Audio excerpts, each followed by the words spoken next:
We begin by, I'm not going to call it a meditation. Let's put that word aside.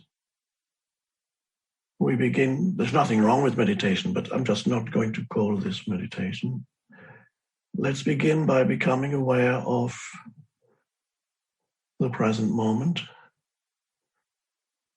more aware than you would normally be, or for some people, the first time today, you're actually acknowledging the present moment. Where is it?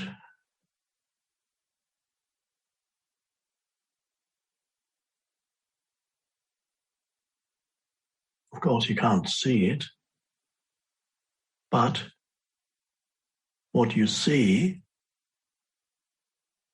you can only see it in the present moment. So you can't see the present moment, but whatever you see happens in the present moment. Seeing is inseparable from the present moment. Now, and I can't really listen, I can't hear the present moment either. But you can only hear whatever you're hearing in the present moment. It's a prerequisite for hearing and other sense perceptions too. They all happen in the present moment. They're inseparable from the present moment. So you cannot perceive the present moment, of course, but the entry point, a good entry point or portal into the present moment are sensory perceptions.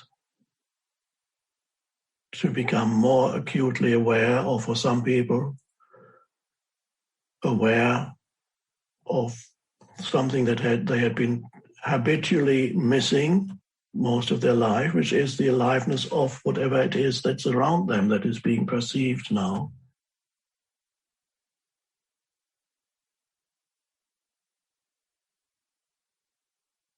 And if you give your fullest attention to whatever it is you're perceiving, either your attention to one single thing that you're perceiving, hearing, seeing, touching, smelling, tasting, giving your fullest attention to one thing that you're perceiving, that's fine. To really look at something, to really listen to something, a sound, to really taste something, give your fullest attention, that's fine. And already it does something. I'll tell you in a second what it does. Or you give your attention to the totality of the present moment without singling out one thing. So you are aware of your sense perceptions. So right here and now, whatever it is you're seeing, the screen, this person, on me, on the screen. And of course, you're also aware of in the periphery of your vision, you see also wherever you are, the rooms that's all around there. So you're aware of the totality of what you see, and you take it in, and then you might be hearing certain sounds, or maybe it's only the sound of my voice. You're aware of that. And it's perhaps not likely that you're aware at this moment of a particular smell, but maybe you're burning some incense, in which case you are, but maybe not. Or maybe it's springtime and maybe you can smell the flowers, who knows? Whatever it is, that's what you're aware of now. The totality of sense perception in the present moment. Now that's already a step, an important step to be able to do that frequently so that you don't continuously miss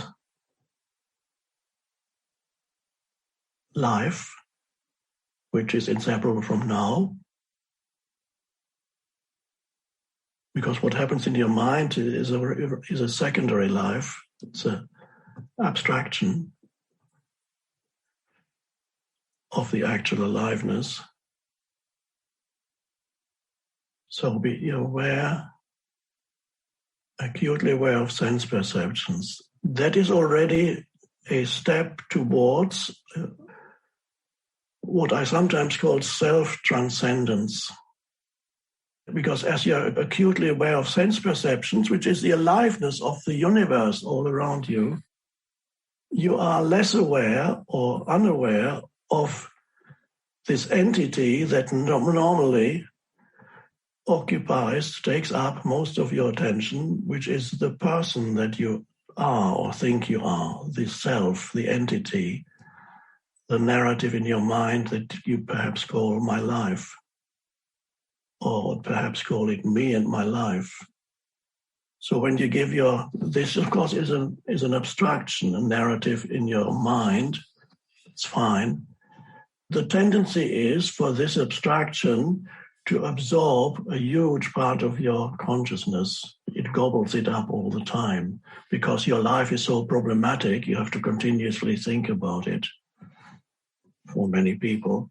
And the more that happens to you, the more unhappy you are also. The more anxious you are, the more depressed you are. All kinds of strange emotions continuously arise that are due to the unsatisfactory and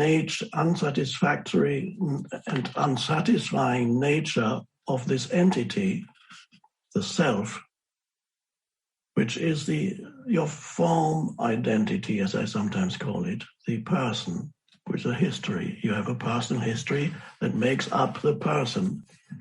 And that absorbs people's attention. They are continuously attempting to defend that sense of self, to add something to that sense of self, or even to get rid of something in that sense of self or exchange it for something else. It's a problematic, very frustrating way to live if you never even have a glimpse of self-transcendence. And the first glimpse, and perhaps even more than glimpse of self-transcendence, can easily be awareness of sense perceptions. Because then your consciousness is no longer being absorbed by continuous compulsive thought processes. So it's a portal. You can feel a certain sense of peace descends upon you when you become aware of sense perceptions. Whether you're in your room,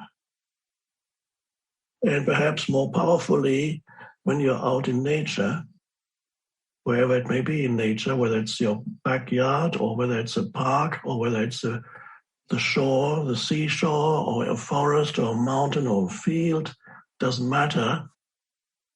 Nature is very helpful. It helps you in that being aware. It makes it easier for you to be aware of the present moment when you're out in nature. In the middle of a city, a little less easy because you're surrounded by human-made things, mind-made things, and continuously your thinking is being stimulated continuously by whatever you see around you. Nature does not think. Nature is, of course, there's a consciousness there that lives through every natural form, but those things, the animals and the trees, they are not engaged in conceptual discursive thought, and they don't have an identity based on thought. In other words, they don't have a self. They are prior to the arising of self. Humans are trapped in self unless they are awakening, and then our journey is to step beyond ultimately the illusion that is who you really are, to become free of that illusion. So the entry point is sense perception. So what am I aware of right now? Whatever it is, you don't have to label it. It's better not to label it. That's already a powerful way of this unfortunately is not taught at school, that you can look at things or listen to things and know something without calling it anything in your mind, either or out aloud. And there you're touching upon something that is the awareness you can perceive through thought, or you can perceive through awareness. Just I happen to be looking at this. I have this digital clock here. You could look at this clock. It would be even better if it didn't have numbers, but it has numbers. You could look at this clock and you can either tell yourself what time it is, or it's also possible to look at it and simply know what time it is without any thought. It's a nice practice. There's another way of knowing. Another example. Let's say it's here almost at 5:15. Let's say you know that you have to leave your home at 6 o'clock. So when this goes, now, if you had a digital clock, I don't have one here, just to see the numbers, then you have to work out mentally how much time you've got left between now and 6 o'clock. You have to, okay, it's now 5:15, so I've got 45 minutes left. It's hard to look at a digital clock without starting to think. But you can look at this clock and know because time is represented spatially here. This space represents time, and you can look at the space and know exactly how much time you have left before you have to leave your home without any thought. So there is a knowing beyond conceptualization. And perhaps you do that quite often without even realizing it. So you look at something, you know exactly how much time you have left, but there are no concepts or words. You're not telling yourself that you have 45 minutes left, but you know how much time you have left. That type of knowing, people are not aware of that at all, and they're not aware of how important it is to access that in your life, the non-conceptual knowing, and how often you can know something deeply without needing to find mental labels, thoughts about it. And you know. Part of the arising of presence or awareness is that increasingly that dimension of knowing comes into your life more and more. So you look at things, including even human beings. You can look at them, perceive them, or hear what they say, but you do not form any mental image about them, any conceptual image about who or what they are. And that deepens everything. It deepens your relationship with another human being. The moment you formulate concepts about who they are, a sense of separation arises naturally. Concepts limit things, or reduce things to something that you think you can understand. And whatever concept you might have about another human being is only ever partially true, if that, and often not even that. In many cases, it's a projection of something in yourself. So whatever concept you have could be at best partially true. It's never the total truth, because every human being is capable of change. It's not a fixed entity. So even the worst person that you would see now could awaken spiritually through, usually for very unconscious people, through suffering. Suddenly there's a shift. But if you are attached to a conceptual reality that you've created for the other person, then you've put this other person in a prison, and you put yourself in a prison, a mental prison. So it starts with a simple thing, being aware when you look at something, be aware of what it is you're looking at, and not needing to comment mentally. It's not needing to, a different way of knowing.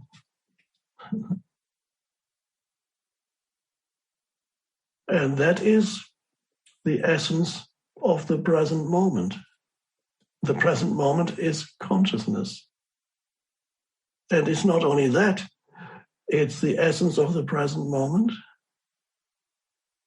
It's the essence, it's consciousness. It's the essence of who you are. And it's not exaggeration to say, and it's the essence of the entire universe. Because you are a microcosm of the entire universe. The ultimate answers about the universe you can find within yourself. And the ultimate answer is this. Many other insights can arise out of this deeper realization because it can inspire the thinking mind, that thinking can become helpful and you can have all kinds of insights. So this is the only thing or no thing that is of absolute importance in what you might call conventionally your life. There's no such thing, but let's just call it that. Why is there no such thing? Why do I say there's no such thing as your life? Why do I say you don't have a life? Because if you say my life, or if you say I have a life, you have created already a separation through conceptualization. You've created my life. There must be two to say, somebody says my. So there's one thing that you own or that you have. Or you say, to have life, to have a life, you already created a duality of somebody who has a life. And then you believe that you can lose your life because you've created a duality of me and the life that I have. Now, if you think that you have a life, then you can also lose the life that you have, of course. But who are you separate from life? It's nothing. So you create an entity that doesn't even exist when you say, I have a life. So there would be you and the life. But who are you without the life? There is no life apart from you or separate from you, which means there is no consciousness apart and separate from you. So the answer, of course, is the realization, I am life. I don't have a life. I am consciousness. I don't have consciousness. Now, this consciousness will not indefinitely manifest through this form. It only temporarily manifests through this particular form. And then it withdraws from that particular form. And the moment it withdraws from that particular form, this particular form dissolves very quickly. A few days, a few weeks, depending on the outside temperature.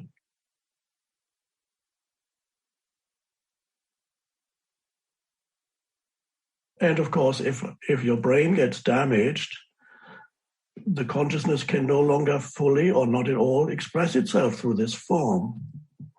It withdraws.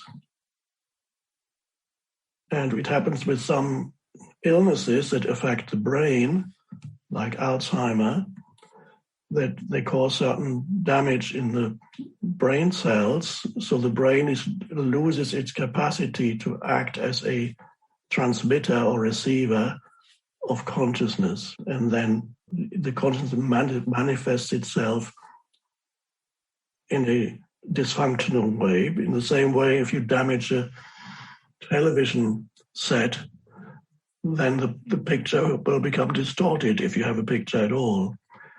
The consciousness, whatever, cannot fully express itself anymore, but it's there, but it begins to withdraw.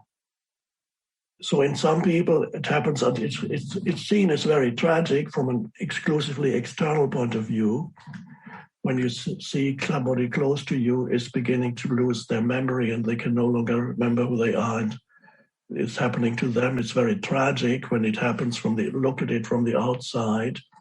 The process is a withdrawal consciousness, the vehicle, let's just call it that for a moment, is no longer capable of transmitting the consciousness, so it withdraws gradually. So some people die before they die physically, not in a deeper spiritual sense, but for some it's a gradual withdrawal of the animating presence, the animating consciousness.